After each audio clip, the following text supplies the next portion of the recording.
What is up, guys? Chirag here. This week we're doing another Heroes of the Storm video. So this week I'm going to do my typical 5-step breakdown of Heroes of the Storm maps. We're talking about Volskaya Foundry this time. Part 1, we're going to do the map basics. Part 2, after that, we're going to jump into the draft. 3, we're going to talk about the lane setup. Part 4, we're going to talk about the general strategy on the map. And then part 5, we're going to wrap it all up, and I'm going to talk about the most important parts of the whole thing. Without any further ado, let's hop into the guide and talk about Volskaya Foundry. Okay, so let's hop in here and talk about Volskaya Foundry. Volskaya Foundry is a 3-lane map, a little bit smaller than most 3-lane maps, with the bottom lane, the middle lane, and the top lane. There are also 5 camps on Volskaya Foundry. There's 2 fortification camps that spawn at the 1-minute mark, and there's 2 siege camps that also spawn at the 1-minute mark, 1 for each team, and there's a neutral support camp that also spawns at the 1-minute mark. Now, there's also some conveyor belts. So you can see these conveyor belts, they have arrows on them. And if you go with the arrows, you get a 60% movement speed buff. And if you go against the arrows, you get a 50% movement speed slow while you're going with or against it. So you can see the direction of the arrows. Wherever the arrows point is the direction you have to go and not go against. Now these are in the top objective and the sides here. Not a huge deal. They're also kind of in this awkward area by the bottom forts. Inside the forts, kind of, just inside the fort kind of range. On both sides, we have it for the blue team and the red team. We also have it in the top fort. Very, very minimal impact here as well. You can use it for a little movement speed buff once in a while, but on the top fort. Where it's most noticed is the bottom objective phase. So if you're in point C, if you're contesting point C, this makes this bottom objective very crazy and very dangerous. There's a lot of action here. There's a conveyor for rotating between the bottom lane and the middle lane. This makes your rotation faster, and this gets you right to this objective very quickly if you happen to be the solo laner, which is going to solo bot. Now, while we're talking about the objective, there's 3 objective phases. You see point A, it's labeled here now. There's point A, which is always the first objective. This is always every single time consistent. Here's this point here. And then point C, which is always the third objective, which is this bottom point here, and it's complete chaos with these conveyor belts. Now, once C finishes, it goes back to A. We do A again, and it repeats over and over. Now, important to know, the first objective caps at the 3-minute mark. So that's when this is going to start. This is the first objective, it caps there. Now, what happens when the objective pops? There's 3 states the objective can have. There is the neutral state, which is where it is now. Nobody's contesting, and nobody has captured it. There's the contested state, where both teams are occupying the pad, but nobody has captured it. So one team has been on here uncontested for 6 seconds, the beacon becomes captured. So I'm on here contesting for 6 seconds, and the other team is pushed off and they're not contesting. Now I've captured the objective, and it's mine now. Now if the other team were to come on here and contest this, I've already captured it. So the capture status wouldn't move. I would continue to channel this. The enemies can come on here and contest, but that doesn't change the captured status. This is still channeling for my team because I've captured it. For them to capture it themselves, they'll have to now actively push me off of this objective for a full 6 seconds and capture it for themselves. Now, if they push me off for 6 seconds, like they do, say that they pushed off and I'm off here now it'll go back to a neutral status, but if they were on it, they would capture it. Once you get it to 99%, it will go to overtime if there are any enemies inside of here contesting at all. Overtime is triggered when one team has 99% and they're standing on the objective, and the other team is contesting. Now, to win overtime, you have to push the other team off again for a full 6 seconds. Once it's all done and you've successfully channeled the objective all the way to 100%, all the way to the end, you're going to get a tree glop protector. So you win the overtime, or you capture it uncontested, you get a tree glop protector. So the tree glop protector, up to 2 people can occupy the tree glop protector. If both seats are occupied, the protector gets 10 armor, gets an additional 25% damage, and does an additional 50% basic attack damage to structures. What does the protector do? So in the driver's seat and the pilot seat, it has 3 abilities. A charge, which charges to an area and does 314 damage with the scales. Non-heroes take 500% increased damage, whether that's minions, whether that's spawns, whether that's structures. You want to just not use it on heroes to get that bonus damage, 500%. Rocket Fist. Launch Rocket Fist does 315 damage to the first hero structure when it's passed. And the Fist pushes heroes up to 2 seconds and disables structures up to 4. So a nice strategy you can do is you can disable one tower and turn it off. You can kill the other tower. So you take basically no damage from the protector, and then while it's stunned, you take it out. The gunner ability is a little bit trickier to go over, but let's go over them here because I don't have a second person in here with me. So gunner abilities, we'll go over quickly. There's 3 of them as well. There's the particle cannon. So this, you press it once and it charges up and it goes ooh, and you press Q again to enable it. Think Gazlo laser, that's a good tip here. And it eventually fires a ball of energy at the location doing AoE damage. Gatling cannon, and this is a little, if you've ever been in the gunner seat, the cannon that when activated fires projectiles at the cursor location. So you hold your cursor, you press W and you hold your cursor on the enemy heroes, and the cannon fires. Now, what's really important to know about Gatling cannon is the shots do double damage to enemy heroes and normal damage to enemy structures. It makes a lot of sense to hit enemy heroes with the Gatling cannon because it does double damage to enemy heroes. So you can do a lot of damage, you can chase off. The ideal use of this is to chase off the squishy targets that are going to really nuke the protector. So like a Tychus who gets close, who's using his trait on the protector. Use the Gatling cannon, make him back off. You know, do that. Last thing to talk about, the Scorching Laser. Scorching Laser, it's an ability that fires a giant laser down a line doing damage. It explodes after 0.5 seconds.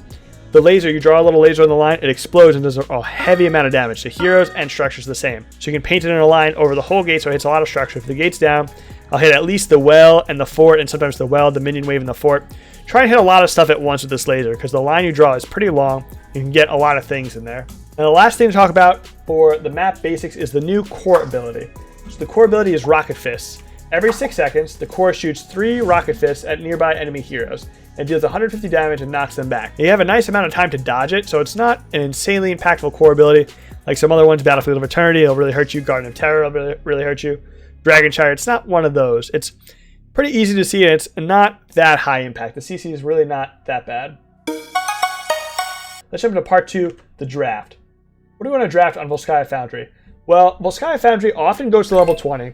So late game heroes do extremely well. Zul'jin does extremely well as a late game hero. He also can stack off the Tree Glove Protector very well. He's probably going to make it to late game. This map usually goes to level 20, so Zul'jin gets his quest finished. He has his power spike. He's very dangerous on this map. Nazeebo as well. Nazeebo, a hero who's very dangerous at level 20. Leoric also, very scary hero at level 20. Leoric also, with his W, absolutely melts the Protector. So on defense, he's very strong. And also, he's a monster at level 20. Campers are good. It's nice. It's not necessarily good in coordinated play, but in solo queue environment or even duo queue, it's nice to be able to do these camps on your own because, as we'll talk about later, they're very important to winning this map. Gazlo, Sonya, and Rexar are some people who can solo, some heroes who can solo camps very well and who have a high win rate on this map. And AoE damage is pretty well here on these pads. Nazeebo is good for the AoE damage with here. He can put a wall. This is a nice kind of size to put a Nazeebo wall here as well. Throw your toads, it does a lot of zoning. Sonya does a lot of AoE damage on this map. And Sonya can also do the camps, as we talked about earlier. So Sonya and Nazeebo, makes sense why they're good here. They're good for multiple reasons. So Sonya and Nazeebo, Deathwing's very nice here as well. A lot of AoE damage. You know, you can imagine channeling Flame Breath on this area. It's going to cover a lot of the enemy teams. It's going to get a lot of value. So you need a solo laner for the bot lane on this map. Gazlo, Sonya, Rexar, and Deathwing. They are also strong for other reasons on this map. Gazlo can do the camps. Sonya can do the camps. Sonya can do AoE damage.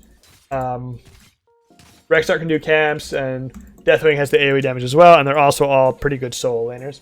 Gazlo and Probrius can get to the objective early, and they can put down all their little Gazlo and Probrius toys. 1 million of them on the objective, and the enemies will be forced to walk into your turrets or your Probrius pylons, and you're going to get sick value. Now, Gazlo, if you get above Diamond, he starts to really fall off because people focus the turrets down very quickly and in a coordinated manner. If you're below Diamond, he's actually fantastic. Lifespan of the game, basically since he came out, in all leagues, probably below Diamond. Let's hop into part 3 and let's talk about the lane setup. What are we going to do for these lanes? So we're going to have a solo laner in the bot lane, like we talked about a little bit. And it's nice he's there because if he gets in trouble, he can just rotate really quickly and off these and out of these conveyor belts. So it's a nice escape route here. Now, ideally, if you can get your team on board with this, take the time to suggest it and try to get them to do it politely, in text, really quickly, politely. You know, just say, "Hey guys, can we do a 4-man rotate mid and top?" Do it, give it a shot. If they refuse or they don't do it, let it go. Someone's going to be on these camps as well. But the minimum requirements, if you can't get a 4-man rotation, have your solo laner in the bot, and then make sure these other 2 lanes are soaked somehow. It doesn't matter too much how. If you can't do a 4-man rotation, just make sure all these minions are collected somehow. And then make sure someone gets on these camps very early. So with that said, let's jump into part 4 of the strategy. The strategy. On the 1 minute mark, this fortification camp is going to spawn, and you blow up this camp as fast as you can, And there's a specific reason why you want to do this camp first. This fortification camp is worth about half a hero. It respawns in 2 minutes and 30 seconds. And this gives you enough time actually to do this camp, then hop and do the siege camp. And then you come back in 2 minutes and 30 seconds exactly. The objective will have already started. You can come to this first objective with 2 turrets without even invading. If you invade, you can come with 3. These are worth a half a hero. If you come with 2 turrets, you're going to be 6 versus 5. So you come in here, you drop your turret, 6 versus 5, and you win super easy. The secret to winning Volskaya, a lot of times I'll say, this is kind of like the general secret to winning a map, is these turret camps and these item camps, the healing one as well. If there's a big turret just constantly hitting the enemy team in their face, they're not going to win if they're not hitting you in the face with the turret. Now, once you get them, it's important not to waste them. How do you want to use it? You want to use it when the enemy team is kind of committed to a team fight. So once they're kind of committed, they don't have to be fully, but they're getting in here. Maybe they pop a few abilities and they're in here and we're skirmishing. Then you can drop your turret, drop it in the middle here. Drop it so it covers, you see how it covers the whole pad. No matter where they stand, if they're on this pad, I actually messed it up a little bit. Probably I should have dropped it like 1 inch further, because if they can stand here, I mean, it's pretty hard for them to stand on the pad. If you drop 2, like I said before, it's going to be really hard. These things are going to beat them up and destroy them. You've gotten your 2 turrets, and you've gotten your nice advantage, and you've won your first protector. What do? How do you push with this first protector? Well, what you're going to want to do every single time is you're going to get the early protectors in the game, and you're going to use them to get future protectors. What do I mean by this? I mean, the early protectors are pretty weak. Give yourself a better advantage on the next objective so you can get the next protector as well, and just keep snowballing until you get a strong one late game. Okay, so you've gotten your first protector, and what are you going to do with it? You're going to go to the mid lane first, and you're going to try and take out these towers. How will you do it? You'll use a W on this tower, and then you'll use a Q on this tower if you're the pilot. And you'll put a full laser beam on this with the E if you are the gunner. And you'll blow up these towers really quick. And once you do that, if you're taking massive damage, just ignore it. Doesn't matter that much. It's nice to get the gate, but if you can't get it, go here. This is what counts. Get these 3. 2 gates and the well. Why? Because if this is always the first objective, and this is always the second, if you can get these towers in the well, you'll have massive advantage. If you take out these towers here, if you take these out, instead of their line of safety being pretty strongly here, this is their line of safety. Now their line of safety is only going to be here, and they're going to lose this area. You see this hatched area. Between their outer, just outside of their gate, they'll be safe. Now they're not going to be safe until just inside their gate. So they're going to lose this amount of space and be able to chase them further, and also they won't be able to tap on their well. And you'll get this well, so they'll have to do a full hearth instead of just a quick tap and re-engage. If you had in your favor a few extra items, you'll have 2 or 3 items, and you take away in their favor their gate and their well, you actually come out with a massive advantage on this fight. And this is going to win you free Volskaya games. You're going to every team fight with an unfair advantage in your favor. You're just going to win on Volskaya over and over. You're going to get lots and lots of wins doing this. You've done this successfully. You've said, Showrog, okay, that's cool. I got nice advantage here. We chased them, we killed them, and we brought a lot of items, and we killed them here, and they're all messed up, and we got another protector. What do we do now? Nice thing to do with this one is to do some extra damage, maybe knock this fort over if it's convenient. If it's taking damage, don't. Forget it. Then come down here, do a little damage here, maybe knock out this gate if you couldn't get it before, get this well, but if you're taking damage, same thing before, bail. Sometimes you can get 3 forts. Sometimes you get 1, 2, 3 with the second protector. It's a bit rare, but sometimes it happens. What you need to get with your so you have a long way to travel. What you need to get with your second protector is this gate and this well in the bot lane. For the same reason, because this is the third one, and you want to get that same advantage in the third objective as you got on the second. And once you get this third objective, now this one's powerful. This third one, once you have this one, and you bring a bunch of items here, you get your turrets, you got a healing camp, whatever. What do you do with this one now? Now you go for a keep. And if you get the fourth one as well, and you have a keep down, you have 100% health objective, forget the other stuff. Now you go right through the bot lane again and go core. If you're the third or later protector, and there's no keeps down, get a keep. But if you're the third or later protector and there's keeps down, go core. Just go straight core. With a late game protector, it's very, very strong. The pushing power is very powerful. You can end with that. So keep that in mind. That's what you want to do on this map when you're pushing. One thing I failed to mention about the pushing is who's going to go in the protector when you get it. There's a few quick rules of thumb. I don't have a perfect rule for you, but I have a few quick ones to decide. The healer probably never should go in there. Probably never. Not definitely never, but probably never the healer should go in. Who can go in? A low siege damage assassin or a very vulnerable assassin is probably a good choice to go in. Why? If this assassin's low siege damage and they're just going to sit out there, a low siege damage assassin in the 4-man, not going to do very well sieging. So put him in there. He can do some more good in the protector. A main tank is pretty okay to go in the protector. It's a pretty decent choice because you can kind of tank a little bit in the protector. You can CC enemy heroes with the W. You can give shields. You can peel a little bit. You can do damage to peel. So you can kind of fill the tank role slightly in the protector. So it's not a terrible choice to go in. Now, who's a bad choice? A high siege damage bruiser like a Sonya, it's not a very good choice. Why? Sonya can get a lot of value splitting and going to another lane and soaking and maybe even getting some structures on her own. Or she could push with the protector and get a lot of value too, doing siege damage. A high siege damage and a very safe assassin is also a bad choice. Most of the time this is a bad build to go or build Li Ming, but if you're going or build Li Ming, it's pretty okay choice to go out of the protector unless they have a very divey comp, because you can just throw orbs from Africa or from very far away safely and do siege damage. So it's not a great choice to go in the protector. Might as well have someone who has low siege damage go in. Last thing, especially with the early protectors, it's generally very dangerous to 5-man push, with the early objectives. Why? Because you're missing 2 heroes. So 2 heroes and a protector. So if you have 3 people behind that, your healer and some assassins or something, and you're pushing and they're 5 here, they can very easily win this team fight. This is a favorable team fight for them because although the protector is very hard to bring down, it's not quite as good in a team fight, especially the early ones. All you need to get with the first protector is these 3. And you want to split everybody up, and you don't want to leave yourself vulnerable to getting engaged on 5 versus 5 because you'll lose that, even with the protector. Protector's weak. It's the dream scenario if you can make a big difference here. If you make an engage call, if you're being sieged on by the enemy, they won the first objective, and you're 5 here and you're fairly healthy, and they're sieging with the protector, and say the tank and the healer are both in the protector, and say there's 3 squishies kind of too close behind it, thinking they're confident they have the protector that's safe, and they have no peels and they have no healing. This is a nice call. If they're engaging as 5 and they're very stacked up, try and engage on them because they're going to lose that team fight. The protector's not that great in the team fight. That's a nice tip you can get. We covered a lot there, but let's jump into part 5, the most important parts of this guide. The most important parts of this guide are fairly simple. I emphasize them a lot, but let's talk about them more.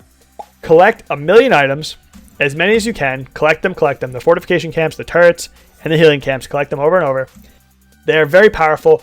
You want to force fights with advantages constantly.